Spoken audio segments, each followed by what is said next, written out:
Good morning everyone, कैसे हैं आप सब। होप आप सभी अच्छे होंगे, बेहतर होंगे और अपनी वीडियो सीरीज़ को बहुत अच्छे से एंजॉय कर रहे होंगे। मैं विशाखा जायसवाल आप सभी का pathway institute of life science में बहुत बहुत स्वागत करती हूँ। आज जो हम टॉपिक पढ़ने जा रहे हैं वो है आपका सेल सिग्नलिंग से रिलेटेड टॉपिक। सेल सिग्नलिंग में एक टॉपिक है जो काफ़ी अच्छा है और इंटरेस्टिंग है, जिसका नाम है साइक्लिक एएमपी। तो साइक्लिक एएमपी क्या है, जिसको हम सेकेंडरी मैसेंजर भी कहते हैं, पर कुछ ऐसी जगह होती है जहाँ पर हम प्राइमरी मैसेंजर की तरह भी उसे ट्रीट करते हैं। तो आज हम वही जानेंगे कि साइक्लिक एएमपी क्या है, उसका नेचर क्या है, उसका स्ट्रक्चर क्या है, उसमें बॉन्ड कौन सा बनता है। उसके बाद हम उसका रोल पढ़ेंगे कि रोल क्या है और वो कहाँ पर प्रेजेंट होता है। पहले इस लेक्चर में सिर्फ हम इसके बारे में हम बेसिक चीज़ें जानेंगे। जब हम सेकेंड लेक्चर साइक्लिक एएमपी का बनाएंगे, जो कि सिग्नलिंग का प्रॉपर लेक्चर होगा आपका, जैसे जीपीसीआर की सिग्नलिंग में ये इंपॉर्टेंट रोल प्ले करता है, एज ए सेकेंडरी मैसेंजर की तरह काम करता है, तो वो हम पूरा स्ट्रक्चर बना करके नेक्स्ट वीडियो में ज़रूर डालेंगे। तो आप लोग इस वीडियो को देख करके उस वीडियो को देखिएगा, क्योंकि साइक्लिक एएमपी से रिलेटेड कई बार आपके एंट्रेंस एग्जामिनेशन में आईटी जैम का ये बहुत फेवरेट टॉपिक है। तो प्लीज़ आप लोग ज़रूर इसको लाइक करिएगा, सब्सक्राइब करिएगा, शेयर ज़रूर करिएगा। तो चलिए आप लोग कॉपी पेन लेकर के बैठ जाइए। अब हम लोग स्टार्ट करते हैं साइक्लिक एएमपी के बारे में। तो जैसा कि आप सभी जानते हैं कि साइक्लिक एएमपी क्या है। साइक्लिक एएमपी एक सेकेंडरी मैसेंजर है, पर उसके पहले भी सबसे पहले हम ये जानेंगे कि साइक्लिक एएमपी मतलब जिसको आप CAMP के नाम से जानते हैं। आप सभी लोग जानते हैं कि AMP मतलब एडिनोसिन मोनोफॉस्फेट है, जैसे ATP एडिनोसिन ट्राइफॉस्फेट है, ADP एडिनोसिन डाइफॉस्फेट है, वैसे ही AMP तो समझ में आ जाता है कि एडिनोसिन मोनोफॉस्फेट है। और C क्या इंडिकेट कर रहा है यहाँ पर, साइक्लिक स्ट्रक्चर। इसका जो स्ट्रक्चर है आप देखोगे तो वो कैसा है, आपका स्ट्रक्चर जो है वो साइक्लिक है, इसीलिए इसको हम कहते हैं साइक्लिक एएमपी। इसका पूरा फुल फॉर्म अगर हम बोले तो पूरा फुल फॉर्म क्या है, cyclic, C can indicated cyclic, A can indicated adenosine. Adenosine कहने का मतलब कि एडिनिन क्या है, न्यूक्लियोटाइड है, ठीक है, एडिनिन की बात कर रहा है। फिर उसके बाद है फिर क्या हो गया, M क्या है, मोनोफॉस्फेट। मोनोफॉस्फेट कहने का मतलब यहां पर फॉस्फेट आपको एक दिखेगा, ठीक है, अल्फा फॉस्फेट ही आपको यहां पर दिखेगा। मतलब कि फॉस्फेट यहां पर, मोनो का मतलब होता है वन, मोनो क्या इंडिकेट करता है, वन को, और यहां पर एक फॉस्फेट इसलिए कहा जा रहा है मोनोफॉस्फेट। तो AMP का फुल फॉर्म हो गया। अब हम देखेंगे साइक्लिक AMP का फुल फॉर्म क्या है, पूरा complete, cyclic adenosine 3 prime 5 prime monophosphate. 3 prime 5 prime क्या है, 3 प्राइम क्या इंडिकेट करता है, नंबर ऑफ कार्बन। मैंने कई बार न्यूक्लिक एसिड वाले चैप्टर में भी इसको डिस्कस किया है कि प्राइम क्या इंडिकेट करता है। चाहे आप 3 प्राइम लिख दीजिए, चाहे आप 3 कार्बन लिखिए, बात एक ही होती है, ठीक है। तो 3 प्राइम 5 प्राइम ये क्या इंडिकेट कर रहा है कि तीसरा कार्बन और पांचवा कार्बन, जहां पर फॉस्फेट क्या है, लिंक है, फॉस्फेट काम कर रहा है, तो इसलिए हम यहां पर बोलते हैं 3 प्राइम 5 प्राइम फॉस्फेट, ठीक है। दूसरी बात करते हैं कि जो इसका ये किस तरह का मॉलिक्यूल है, ये एक यूबिक्यूटस मॉलिक्यूल है। ये बात बहुत इंपॉर्टेंट है कि ये साइक्लिक एएमपी क्या है, एक यूबिक्यूटस मॉलिक्यूल है। अब अगर दूसरी बात करते हैं कि जो साइक्लिक एएमपी है वो इट कंसिस्ट ऑफ, वो किन किन चीज़ों से मिलकर बना है, एडिनिन, राइबोस शुगर और फॉस्फेट, जैसा कि आपको यहाँ पर स्ट्रक्चर में दिख रहा होगा क्लियरली।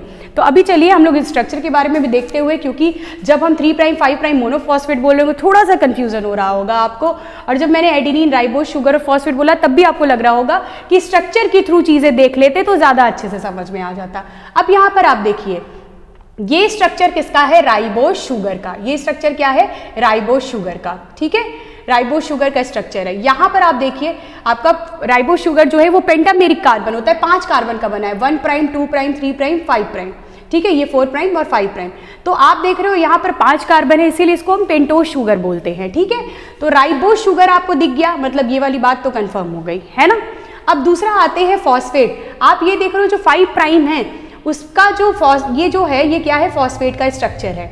तो फॉस्फेट के स्ट्रक्चर में आपको एक यहाँ पर ऑक्सीजन, यहाँ पर, और ये 3 नेगेटिव चार्ज दिखेंगे यहाँ पर, लेकिन यहाँ पर बॉन्ड में इन्वॉल्व होने की वजह से इस पर चार्ज क्या हो गया है, नहीं दिख रहा है, सिर्फ टर्मिनल फॉस्फेट पे हमको चार्ज दिख रहा है, ठीक है, एक यहाँ पर। इस फॉस्फेट का अगर स्ट्रक्चर देखें तो एक ऑक्सीजन जो है वो इसका 5 प्राइम के CH2 से अटैच है, और एक जो आपका ऑक्सीजन है वो किससे अटैच है, आपका यहाँ पर 3 प्राइम से अटैच है। तो आप यहाँ पर 3 प्राइम और 5 प्राइम की बात कर रहे हैं, इसीलिए आपने लिखा है 3 प्राइम 5 प्राइम मोनोफॉस्फेट। एक फॉस्फेट है सिर्फ यहाँ पर, इसीलिए मोनोफॉस्फेट। 3 क्यों इंडिकेट करें? क्योंकि 3 प्राइम पर लिंक है। 5 क्यों इंडिकेट करें? क्योंकि 5 प्राइम पर है। तो 3 प्राइम 5 प्राइम मोनोफॉस्फेट। होप आपको ये चीजें क्लियर होंगी।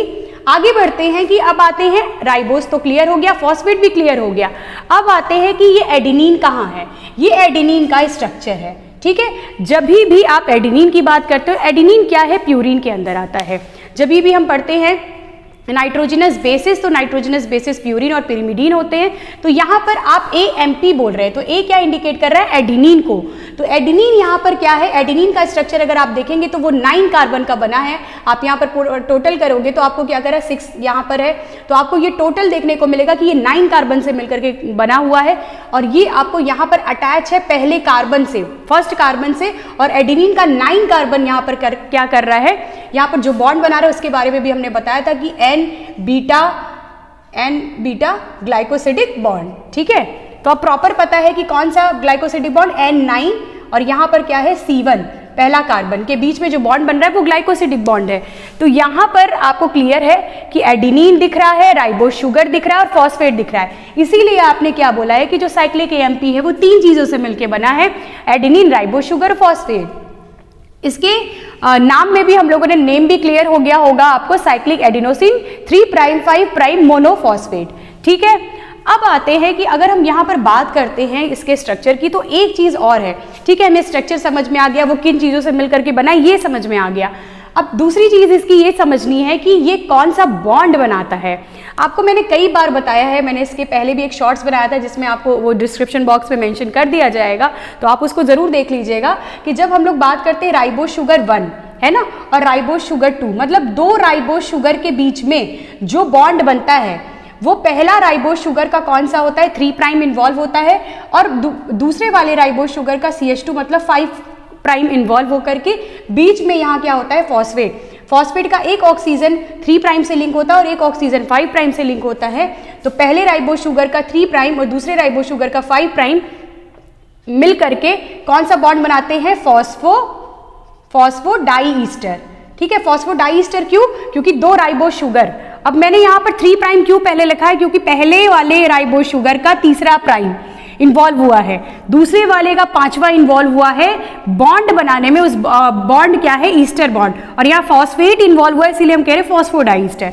तो ये वाली कहानी तो आपको समझ में आ चुकी है।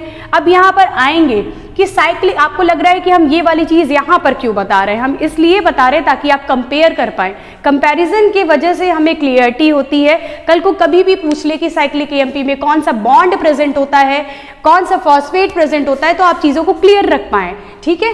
तो यहाँ पर आपको देखने को मिलेगा कि राइबोस शुगर का जो 5वां वाला कार्बन है उसका ऑक्सीजन क्या हुआ है? अटैच होता है पहले, और फिर उसके बाद जो उसका 3rd प्राइम से जो ऑक्सीजन है वो अटैच हुआ है दूसरी बार। तो यहाँ पर पूरे न्यूक्लियोटाइड में सिर्फ एक ऐसा न्यूक्लियोटाइड है साइक्लिक AMP जहां पर आपको 5 प्राइम 3 प्राइम फॉस्फोईस्टर बॉन्ड दिखता है, ठीक है। यहाँ पर लिखा हुआ है कि 5 प्राइम 3 प्राइम फॉस्फोईस्टर बॉन्ड आपको देखने को मिलता है in case of cyclic AMP, ठीक है। बल्कि हम लोगों ने क्लियरली पढ़ा है कि जब भी हम लोग 2 राइबोस शुगर की बात करते हैं तो वहां पर आपका 3 प्राइम 5 प्राइम आपका बॉन्ड का फॉर्मेशन होता है, ठीक है। तो होप आपको समझ में आया होगा। पहले हमको क्या समझ में आना चाहिए यहाँ पर कि इसका फुल फॉर्म क्या है। फुल फॉर्म पे कई बार गेट में क्वेश्चन बना है, जैसे IP3 एडिनोसिन आइनोस्टेरॉल ट्राइफॉस्फेट से क्वेश्चन कई बार बना है कि किस कार्बन पर उसका फॉस्फेट ग्रुप लगता है, तो आपको वहां पर बताना पड़ता है। 2022 में आ चुका है। वैसे ही कभी ना कभी साइक्लिक AMP का भी फुल फॉर्म, उस पे बॉन्ड, उसके स्ट्रक्चर पे क्वेश्चन जरूर आएगा, क्योंकि हम न्यूक्लियोटाइड के फंक्शन में भी पढ़ते हैं इसको, तो यहाँ पर आने की प्रोबेबिलिटी इसकी ज्यादा है, ठीक है। आगे चलते हैं, इतना तो आपको समझ में आ गया होगा, तो कुछ चीज़ें हम यहाँ पर इरेज कर दे रहे हैं, ठीक है। तो यहाँ पर आपको क्लियरली क्या समझ में आ गया है? उसका स्ट्रक्चर समझ में आ गया है, उसका बॉन्ड समझ में आ गया है, उसका नेचर समझ में आ गया है। अब हम लोग बात करते हैं कि जो साइक्लिक AMP है वो साइक्लिक AMP क्या है। आपने सुना होगा कि साइक्लिक AMP एक सेकेंडरी मैसेंजर है। पर सेकेंडरी मैसेंजर वो किस केस में है और वो कब सेकेंडरी मैसेंजर की तरह काम करता है। अगर हम सेकेंडरी मैसेंजर की बात करते हैं तो उससे पहले हमको समझ में आना चाहिए कि प्राइमरी मैसेंजर क्या है। तो प्राइमरी मैसेंजर का वीडियो हम लोग आगे भी पढ़ेंगे, बट अभी के लिए हम आपको थोड़ा सा समझा दे रहे हैं कि प्राइमरी मैसेंजर क्या होता है। कोई भी मॉलिक्यूल जो पहला मैसेज दे, जैसे अगर कोई ये प्लाज्मा मेम्ब्रेन है, प्लाज्मा मेम्ब्रेन पर क्या पाया जा रहा है, रिसेप्टर, एक्स्ट्रा सेलुलर रिसेप्टर। उस रिसेप्टर से कोई लाइगेंड आकर के बाइंड किया है, वो लाइगेंड कुछ भी हो सकता है। जैसे फॉर एग्जांपल ये अगर इंसुलिन का रिसेप्टर है तो ये इंसुलिन ये एक्ट करेगा लाइगेंड की तरह। तो ये जब आकर के यहाँ पर बाइंड किया तो बाइंड करने के बाद इसमें कन्फर्मेशन चेंज होता है, और ये कन्फर्मेशन चेंज होने के बाद ये साइटोसोल, ये न्यूक्लियस है, ये साइटोसोल है। तो साइटोसोल में प्रेजेंट कौन है, आपका साइक्लिक AMP, ठीक है, जो कि सेकेंडरी मैसेंजर है, जो कि क्या है, सेकेंडरी मैसेंजर है। सेकेंडरी मैसेंजर कहने का मतलब कि पहली बार प्राइमरी मैसेंजर की तरह कौन काम किया होगा, प्राइमरी मैसेंजर आपका क्या रहा होगा, लाइगेंड, जो भी सिग्नल आया है, ठीक है। ये जो सिग्नलिंग मॉलिक्यूल है, ये जो सिग्नल है, या सीधी बात कह सकते हो जो लाइगेंड है, लाइगेंड कुछ भी हो सकता है। यहाँ पर हम हार्मोन की बात कर रहे हैं, आगे चल के हम देखेंगे बहुत ढेर सारे लाइगेंड्स होते हैं, कोई भी एनी मॉलिक्यूल्स, एग्जाम्पल में हमने हार्मोन्स को लिया है। तो यहाँ पर पहला मैसेज जो भी लाइगेंड होता है, जो रिसेप्टर से बाइंड करता है, वो उसको पहला मैसेज दे रहा है, ठीक है। तो वो उसके लिए प्राइमरी मैसेंजर है। इसीलिए आपको यहाँ पर कहा जा रहा है कि साइक्लिक AMP, जो साइक्लिक AMP है वो सेकेंडरी मैसेंजर क्यों है, क्योंकि ये इसने प्राइमरी मैसेंजर, यहाँ पर साफ साफ लिखा है कि सेकेंडरी मैसेंजर तब प्रोड्यूस होगा जब आपका प्रोड्यूस इन साइटोसोल। पहली बात तो ये कहाँ प्रोड्यूस हुआ, आपको क्लियर दिख रहा है, साइटोसोल में। After signal bind two receptor, मतलब सिग्नल लाइगेंड जो है वो बाइंड करेगा अपने रिसेप्टर से। जब कन्फर्मेशन चेंज होगा तो साइटोसोल में बैठी हुई सेकेंडरी मैसेंजर, जो कि क्या है, साइक्लिक AMP, उसका एक्टिवेशन होगा। अब ये एक्टिवेट होकर के क्या करता है, एक्टिवेट होता है तो ये बाकी सारे साइटोसोल में प्रेजेंट प्रोटीन को एक्टिवेट करते हुए न्यूक्लियस में जाकर के DNA से बाइंड करवाएगा, और DNA से बाइंड कराने के बाद ये क्या करता है, अपना काम करता है, एक्सप्रेशन करता है, जीन का एक्सप्रेशन करवाएगा। तो आपको ये समझ में आया कि वो सेकेंडरी मैसेंजर की तरह काम तो कर रहा है, पर कहाँ पर काम कर रहा है, साइटोसोल में प्रेजेंट है। कब काम करेगा, जब लाइगेंड और रिसेप्टर अपना बाइंडिंग कर लेंगे तब काम करेगा सेकेंडरी मैसेंजर, क्योंकि जब तक प्राइमरी मैसेंजर काम नहीं करेगा तब तक सेकेंडरी कैसे काम कर सकता है ना। तो दूसरी बात अब करते हैं कि जो सेकेंडरी मैसेंजर है, act as a secondary messenger for majority of peptide hormone. Peptide hormone के केस में, पेप्टाइड हार्मोन जैसे इंसुलिन भी एक पेप्टाइड हार्मोन है, क्योंकि इंसुलिन 51 अमाइनो एसिड से मिलकर के बना हुआ है, जिसमें A चेन B चेन आपकी प्रेजेंट होती है। तो ये पेप्टाइड हार्मोन, जैसे इंसुलिन का ही एग्जाम्पल पेप्टाइड हार्मोन की तरफ से ले लीजिए, तो ये एक्ट करता है सेकेंडरी मैसेंजर की तरह, मेजॉरिटी ऑफ पेप्टाइड हार्मोन, या फिर ये एक्ट करता है किसी रेगुलेटरी प्रोटीन की तरह, रेगुलेटरी मॉलिक्यूल। कुछ ऐसे रेगुलेटरी मॉलिक्यूल है, जैसे हम आगे चल के पढ़ेंगे कि ये आगे चल के PKA को एक्टिवेट करता है, प्रोटीन काइनेज A। तो प्रोटीन काइनेज A क्या है, एक एलोस्टेरिक एंजाइम है जिसको वो एक्टिवेट करता है। तो रेगुलेटरी मॉलिक्यूल की तरह, रेगुलेटरी कहने का मतलब होता है कि कोई चीज ऑन हो जाए या ऑफ हो जाए। तो रेगुलेटर जैसे होता है ना, ऑन और ऑफ करते हैं, तो रेगुलेटरी टर्म जो होता है वो रेगुलेटर से ही आ रहा है कि रेगुलेट करना, मतलब कि हम या ऑन कर दें या ऑफ कर दें, ठीक है। अब यहाँ पर आते हैं कि ये जो सेकेंडरी मैसेंजर है उसका जो नेचर है, नेचर वो भी हमको जानना है। ये ठीक है, सेकेंडरी मैसेंजर है, कब बाइंड करता है, किसके टाइम पे काम कर रहा है, ये क्लियर है। लेकिन एक बहुत इंपॉर्टेंट चीज है कि जो ये एक क्वेश्चन पूछा गया था कि सेकेंडरी मैसेंजर साइक्लिक AMP कहाँ प्रेजेंट होता है, तो आपको क्लियर है कि साइटोसोल में है, आपको दिखाया भी, ठीक है। दूसरी चीज याद रखना है कि जो इसका नेचर है वो है हाइड्रोफिलिक है। हाइड्रोफिलिक कहने का मतलब पोलर नेचर, हाइड्रो मतलब होता है वाटर, फिलिक का मतलब होता है लविंग। जो वाटर से लविंग है, जिसको वाटर बहुत पसंद है, वो पोलर मॉलिक्यूल्स होते हैं। तो आपको जब आप सिग्नलिंग पढ़ेंगे तो ये सेकेंडरी मैसेंजर जो है वो पोलर है कि नॉन पोलर नेचर का है, हाइड्रोफिलिक है कि हाइड्रोफोबिक है, ये आपसे ज़रूर पूछा जा सकता है। तो प्लीज़ आप इसको ज़रूर नोट डाउन करिएगा कि ये एक हाइड्रोफिलिक पोलर मॉलिक्यूल है, पोलर नेचर का है सेकेंडरी मैसेंजर, जो कि आपका साइक्लिक AMP है, ठीक है। होपफुली आपको यहाँ तक एकदम क्लियर होगा, समझ आया होगा। तो प्लीज़ आप लोग बहुत अच्छे से इसको पढ़िएगा।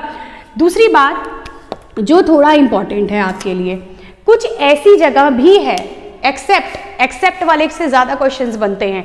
कुछ ऐसी भी जगह आपको देखने को मिलेगी जहाँ पर ये एक्ट करता है सेकेंडरी जो साइक्लिक एएमपी है वो आपका प्राइमरी मैसेंजर की तरह भी काम करता है, पर हर जगह नहीं। मैंने बोला एक्सेप्ट, वो कहाँ पर, वो जहाँ आपने बोला कि सेकेंडरी मैसेंजर की तरह काम करेगा पेप्टाइड हार्मोन के लिए या रेगुलेटरी मॉलिक्यूल के लिए, तो जब भी ये प्राइमरी मैसेंजर की तरह काम करेगा, पहला मैसेज देने का काम करेगा, तो ये एक्ट करता है कीमोटैक्सिस मॉलिक्यूल की तरह, कीमोटैक्सिस मॉलिक्यूल्स की तरह काम करता है, जो कि डेवलपमेंट और डिफरेंशिएशन में रोल प्ले करेंगे।